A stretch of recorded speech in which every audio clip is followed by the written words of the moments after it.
సహోదరి సహోదరులారా, మరియ భక్తులు తల్లి మరియమ్మను భక్తిపూర్వకంగా రకరకాలైన పేర్లతో పిలుస్తూ ఉన్నారు. అటువంటి పేరుల్లో ముఖ్యమైన ఒక పేరు పరలోక రాణి లేదా మోక్ష రాజ్ఞి.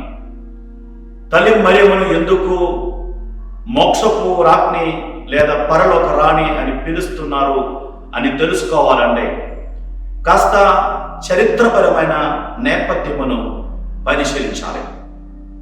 ఇశ్రాయేలీయుల చరిత్రలో రాజుల తల్లులను రాణులుగా పరిగణిస్తూ ఉండేవారు. ఎందుకంటే కొంతమంది రాజులకు ఎక్కువ మంది భార్యలు ఉండేవారు. కావున ఏ భార్యను రాణిగా పరిగణించాలి అనే సందేహముతో భార్యలను కాకుండా తల్లిని రాణిగా భావించేవారు. తల్లిని గెబీరా అని హీబ్రూ భాషలో పిలిచేవారు. గెబీరా అనే పదానికి అర్థం శ్రేష్ఠురాలైన స్త్రీ లేదా తల్లి అయిన రాణి. ఉదాహరణకు రాజుల మొదటి గ్రంథం 2వ అధ్యాయం వాక్యములు 19-20 పరిశీలిస్తే సొలొమోను రాజు తన తల్లి అయిన బెత్షెబా రాణిని గౌరవించడం మనం చూడవచ్చు.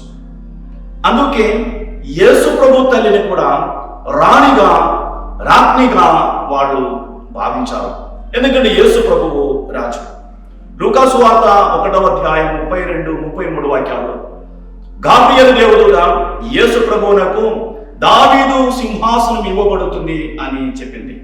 అదేవిధంగా మత్తయి సువార్త 2వ అధ్యాయం వచనములు 1-2 చూస్తే యూదుల రాజుగా జన్మించినటువంటి శిశువు ఎక్కడా అని వెతుకుకుంటూ తూర్పు దేశం నుండి జ్ఞానులు వచ్చారు.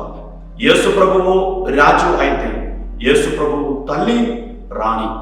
ఈ ఉద్దేశముతో ఆ రోజుల్లో తల్లి మరియమ్మను పరలోక రాణిగా మోక్ష రాజ్ఞిగా భావించడం మొదలైంది. దర్శన గ్రంథం 12వ అధ్యాయం 1వ వాక్యంలో 12 నక్షత్రములతో కూడుకున్న కిరీటము పెట్టిన ఆ స్త్రీ యేసు ప్రభు తల్లి అయిన మరియమ్మ అని మనం అర్థం చేసుకుంటున్నాం. ఆ స్త్రీ తల్లి శ్రీజపుకు గుర్తు. అదే విధముగా తల్లి మరియమ్మ స్థానంలో కూడా ఆ స్త్రీ నిలబడుతుంది. ఇక్కడ కూడా రాణిగా ఆమె శిరస్సు మీద 12 నక్షత్రములతో కూడుకున్న కిరీటం పెట్టుకున్నారు. ఈ అర్థములో కూడా తల్లి మరియమ్మను రాజ్ఞి అని పిలవడం జరిగింది. ఈ మే నెలలో తల్లి మరియమ్మ పరలోక రాజ్యానికి మోక్షానికి రాణి అని అర్థం చేసుకొని ఆమె మధ్యవర్తిత్వం ద్వారా మనం ప్రార్థిద్దాం.